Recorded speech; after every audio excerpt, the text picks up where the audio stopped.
तो हेलो नमस्कार दोस्तों, मेरा नाम अंकित और आप देख रहे हैं टू फॉर मैकेनिकल। आज मैं आपसे बात करूंगा कि जब आप बाइक की सर्विस करवाने के लिए जाते हो तो आपको बाइक में कौन कौन से काम करवाने चाहिए। इससे पहले मैंने एक वीडियो और बनाई थी, उसमें मैंने आपको बताया था कि बाइक की सर्विस करवाते समय आपको किन किन बातों का ध्यान रखना चाहिए। लेकिन आज मैं आपको बता रहा हूँ कि बाइक की सर्विस करवाते समय आपको अपनी बाइक में कौन कौन से काम करवाने चाहिए। आप चाहे तो वो वाली वीडियो भी जाके देख सकते हैं कि बाइक की सर्विस करवाते समय आपको किन किन बातों का ध्यान रखना चाहिए। तो बाइक की सर्विस से जुड़े हुए मैं कम से कम भी नहीं तो आपको 20 पॉइंट ऐसे बताऊंगा जो आपको काम अपनी बाइक में करवाने ही चाहिए। तो वीडियो शुरू करने से पहले मेरे चैनल को लाइक और सब्सक्राइब कर लीजिए ऐसी ही वीडियो देखने के लिए। तो चलिए शुरू करते हैं बिना किसी देरी के। तो भैया सबसे पहले जो काम आता है बाइक की सर्विस में वो होता है बाइक की धुलाई। वैसे तो ये पॉइंट सबसे बाद का है, लेकिन मैं सबसे पहले आपको ये बता दूं कि जो बाइक की जो धुलाई है वो सबसे मेन इंपॉर्टेंट रोल रखती है बाइक की सर्विस में। बाइक की जो धुलाई है आपको मेरे हिसाब से बाइक की सर्विस हो जाने के बाद ही करानी चाहिए। और बाइक की सर्विस कैसे करानी चाहिए उसके ऊपर मैंने एक वीडियो बनाई हुई है, आप जाके देख सकते हैं। अब भैया बाइक की सर्विस आपको बाद में क्यों करानी चाहिए वो जान लो। क्योंकि भाई बाइक की आपने बाइक धुलवा दी, उसके बाद सर्विस करवाने लगे तो उसमें बॉडी पार्ट खुलते हैं, बॉडी पार्ट काले पीले हुए होते हैं, तो मैकेनिक के जो हाथ इधर उधर लगते हैं तो क्या होगा, जो आपकी बाइक है वो कहीं कहीं से काले काले धब्बे दिखाई देंगे क्योंकि उनके हाथ लगेंगे, वो साफ करेंगे लेकिन वो इतने साफ नहीं हो पाने के।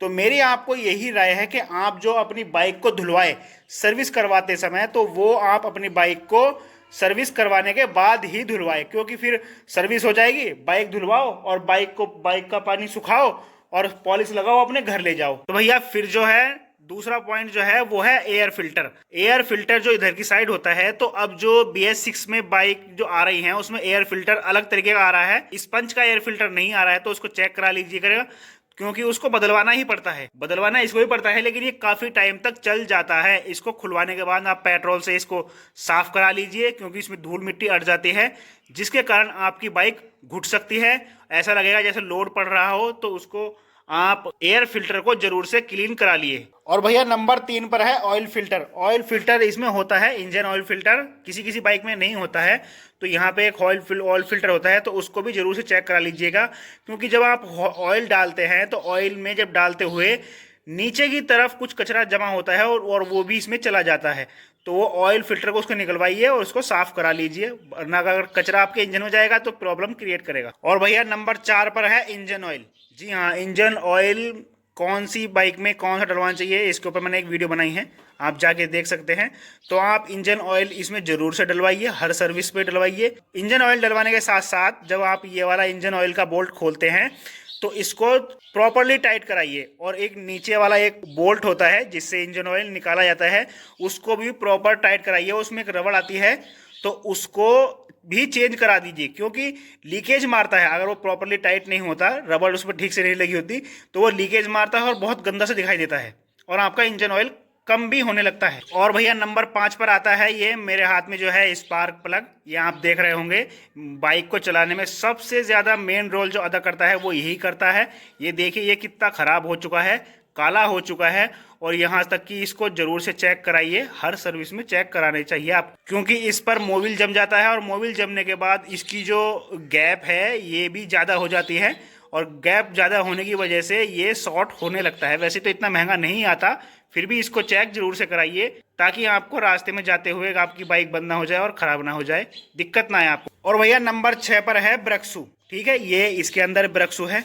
तो ये ब्रेक्सू क्या है कि आप चलाते चलाते घिसने लगते हैं और ची ची की आवाज़ आने लगती है इसके अंदर से, तो ये चीखने हो जाते हैं। तो आप इसको जब खुलवाइएगा, पहिए तो खुलने ही हैं, ठीक है, वो भी मैं आपको बताऊंगा, पहिए भी खुलने हैं, दोनों पहिए आगले पिछले, उनको जरूर खुलवाइएगा। और इसको ब्रेक्सू को खुलवा करके उस पर एक रेक मारा जाता है, और ये ड्रम होता है इस पर भी रेक मारा जाता है ताकि वो खुरदरा हो जाए और आपके ब्रेक सही से काम करने लगे। तो आप अपने ब्रेक्सू जरूर से चेक कराइए। और भैया नंबर 7 पर आता है ये कार्बोरेटर का चेंबर। जी हाँ, ये कार्बोरेटर का चेंबर आप देख रहे होंगे, तो इसको आप खुलवा सकते हैं। कार्बोरेटर भले ही मत खुलवाना, मतलब इस कार्बोरेटर के पुर्जे अलग नहीं करवाने, कार्बोरेटर आप खुलवा सकते हैं, लेकिन ये जो आप चेंबर देख रहे हैं इस चेंबर को जरूर से खुलवाना। इसमें आपको पता ही है एयर फिल्टर से एयर और आपका पेट्रोल मिक्स होकर के हेड में जाता है, तो इसमें कुछ कचरा जमा हो जाता है, इसको जरूर से साफ कराइए, वरना क्या होगा, इसका कचरा जो है आपको रेस देते समय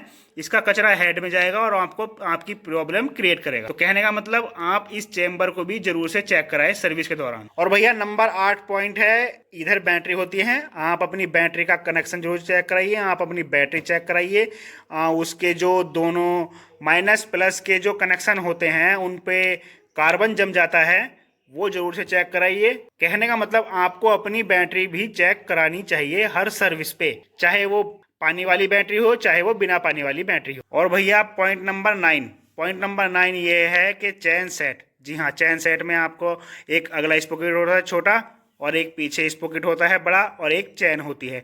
तो आप इसको चैन कवर को जरूर खुलवाइए और चैन कवर को खुलवाने के बाद उसको क्लीन करवाइए। मोबिल अगर कहीं जमा हुआ है तो उसको भी सही करवाइए और चैन सेट की प्रॉपर सेटिंग करवाइए। इसके ऊपर मैं एक डिटेल वीडियो बनाऊंगा, वो आप जाके देख लेना। लेकिन आपको चैन सेट खुलवा करके क्लीनिंग करवा करके एडजस्टमेंट करवानी चाहिए। और जैसा कि मैं आपको बता ही रहा था, नंबर 11 ये है कि आप जो ये आपके व्हील है आगे और पीछे वाले, इन दोनों को खुलवाइए। इसमें कहीं चिक तो नहीं है, ऐसे चिक तो नहीं है, बैरिंग में तो चिक नहीं है, तो ये चीज़ जरूर चेक कराइए और प्रॉपर से टाइट कराइए। कहने का मतलब हर सर्विस पे आपको अपने व्हील खुलवाने हैं और प्रॉपर उसमें सारा काम करवाना है, ब्रक्सों का भी काम आपको करवाना है। और भैया नंबर 11वां पॉइंट, इसमें तो वैसे डिस्क ब्रेक नहीं है। जिसमें डिस्क ब्रेक होते हैं तो यहाँ पे एक छोटी सी डब्बी होती है, उसमें होता है ब्रेक ऑयल होता है उसमें, जिससे प्रेशर से बाइक ब्रेक लगते हैं। अगर उसका लेवल घट गया है, ठीक है, अगर उसका लेवल घट गया है तो उसको दोबारा से फुल करा दीजिए। कहने का मतलब आप अपनी बाइक का ब्रेक ऑयल भी चेक कराइए, ये बहुत ही ज़्यादा ज़रूरी होता है। और भैया नंबर 12 में आपको जानना चाहिए कि जो बड़ी बाइकें आती हैं तो यहाँ पे एक रेडिएटर आता है, ठीक है, जैसे ट्रैक्टरों में रेडिएटर आता है ना, उसमें पानी डालना पड़ता है इंजन को ठंडा करने के लिए। तो बाइक ज़्यादा सीसी की है, इंजन ज़्यादा बड़ा है उसका, तो भैया उसका इंजन भी गर्म होगा, और जब इंजन गर्म होगा तो इंजन को ठंडा करने के लिए कुछ चीज़ चाहिए।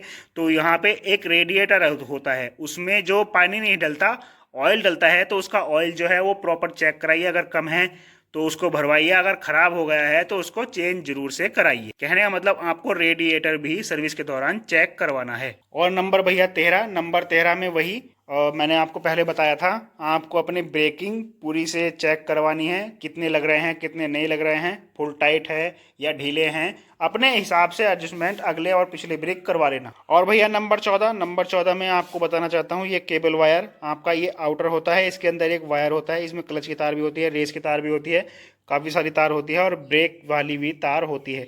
तो आप इसको ज़रूर से चेक कराइए, कहीं आपकी जो क्लच है या रेस है वो ज़्यादा टाइट तो नहीं चल रही, ठीक है। इसमें वो मैकेनिक जो है इसके अंदर मोबिल डालता है और पेट्रोल से भी धुलाई करता है। मेरे हिसाब से तो पेट्रोल से धुलाई नहीं करवानी चाहिए, मोबिल ही डलवा देना चाहिए। कहने का मतलब आपको अपनी बाइक की वायर जो है, ये आउटर वायर ये आपको चेक करवानी चाहिए। और भैया नंबर 15 पे आप जितने भी इसमें लीवर हैं, जैसे ये किक लीवर है, ठीक है, इसकी एडजस्टमेंट करानी चाहिए। गियर लीवर है उसकी एडजस्टमेंट करानी चाहिए। और आपका ये ब्रेक पैड है, इसकी भी एडजस्टमेंट आपको करानी चाहिए अपने हिसाब से। और भैया नंबर 16 पे है आपके टायर का प्रेशर। जी हाँ, आपको अपने टायर की जो हवा है वो चेक करानी चाहिए। जैसे आप देख सकते हैं यहाँ पे टायर में कितनी हवा होनी चाहिए। फ्रंट में देखो ये 25 लिखा हुआ है और पिछले में लिखा हुआ है 28 और 25। इतनी हवा होनी चाहिए आपके टायर में। मतलब कहने का मतलब आपको सर्विस के दौरान अपने टायर का प्रेशर चेक करवाना चाहिए। अगर लोड ज़्यादा है तो 1, 2 या 3 पौन या मतलब PSI जिसे बोलते हैं वो आप ज़्यादा करा सकते हैं, वरना आप नॉर्मल ये जो लिखा हुआ है हर बाइक पे आ रहा है, अब तो आपको पता होना चाहिए कि कितने PSI हवा होनी चाहिए उस। तो कहने का मतलब आपको अपना बाइक के टायर का प्रेशर चेक करवाना चाहिए। और भैया नंबर 17 पे है आपका ये मिरर, ठीक है। एक तरफ तो इसमें मिरर है भी नहीं और एक तरफ लगाया हुआ है, तो उसके पोजीशन आप ज़रूर से सेट करा लीजिए। ये देखो ये भी ख़राब है, तो इसकी पोजीशन थोड़ी पीछे होनी थी और उसमें भी मिरर होना चाहिए था। वैसे तो आपको मिरर लगाना चाहिए, अगर नहीं लगा रखा है तो आपको लगाना चाहिए और उतारना आपको बिल्कुल नहीं चाहिए। कहने का मतलब आपको अपने मिरर की पोजीशन ठीक से सेट करानी चाहिए अपने हिसाब से। और भैया 19 नंबर जो है वॉशिंग से है और पॉलिश से है। जो मैंने आपको बताया था शुरू में, स्टार्टिंग में मैंने आपको बताया था कि आपकी जो बाइक की धुलाई है, जो पॉलिश है, वो लास्ट में ही कराना चाहिए आपको। पहले नहीं कराना चाहिए। और एक पॉइंट मैं भूल गया था, वो कार्बोरेटर के लिए मतलब जैसे आपने बाइक को स्टार्ट किया, स्टार्ट करने के बाद आपकी बाइक बिना रेस दिए आपने जो बाइक है वो स्टार्ट रहती है, ठीक है, तो आपकी बाइक अपने आप बंद हो जा रही है। कहने का मतलब जो है कार्बोरेटर की ट्यूनिंग जो होती है आप उसको जरूर से सेट कराइए, यहाँ से आपका एवरेज भी मेंटेन होता है आपके कार्बोरेटर से। कहने का मतलब आप अपने कार्बोरेटर को भी जरूर से चेक कराइए, उसकी ट्यूनिंग चेक कराइए, उसकी स्लो चेक कराइए हर सर्विस पे। और भैया सबसे ज़्यादा मोस्ट इंपॉर्टेंट 2 पॉइंट और रह गए, वो मैं आपको बताना चाहता हूँ कि सर्विस जो है आप अपने सामने ही कराइए, ठीक है। सर्विस दोबारा बताता हूँ, सर्विस आप अपने सामने ही कराइए। 1 से 1.5 घंटे का टाइम लगता है, वैसे ज़्यादा देर नहीं लगता। जब भी आपको टाइम मिले अपने सामने ही करानी चाहिए, क्योंकि ऐसा होता है अगर आप वहाँ पे मौजूद नहीं हो तो जो मैकेनिक है आपको कुछ एक्स्ट्रा काम बता सकता है कि मैंने ये एक्स्ट्रा काम किया है, उसके पैसे आपसे एक्स्ट्रा ले सकता है। हो सकता है आपके बाइक के पार्ट भी वो चेंज कर दे। तो इसलिए जितना ज़्यादा हो सके आप अपनी बाइक की सर्विस अपने सामने ही कराइए। और इसी से जुड़ा हुआ लास्ट और इम्पोर्टेंट पॉइंट ये है कि आपकी बाइक की सर्विस हो गई, धुलाई हो गई, पॉलिशिंग हो गई, सब कुछ हो गया। वो चीज़ होने के बाद आप अपनी बाइक की टेस्ट ड्राइव जरूर से लेकर के आएँ, आप खुद लेकर के आएँ।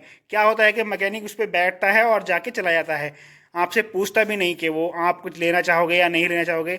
उसका लेना जरूरी नहीं है भाई, उसका टेस्ट ड्राइव लेना जरूरी नहीं है, आपका लेना जरूरी है, क्योंकि आपको पता था कि आपकी बाइक में जो क्या क्या प्रॉब्लम है या आपने क्या क्या प्रॉब्लम उसको सही करवाने के लिए बोला है। कहने का मतलब ये है कि आप अपनी बाइक की आपकी बाइक की जो सर्विस हो गई है, आप अपनी बाइक की टेस्ट ड्राइव जरूर से लें। तो आई होप आपको ये छोटी सी वीडियो थोड़ी सी भी अगर पसंद आई हो तो मेरे चैनल को लाइक और सब्सक्राइब कर लीजिए। ऐसी ही वीडियो देखने के लिए मिलते हैं अगली किसी वीडियो में, तब तक के लिए धन्यवाद।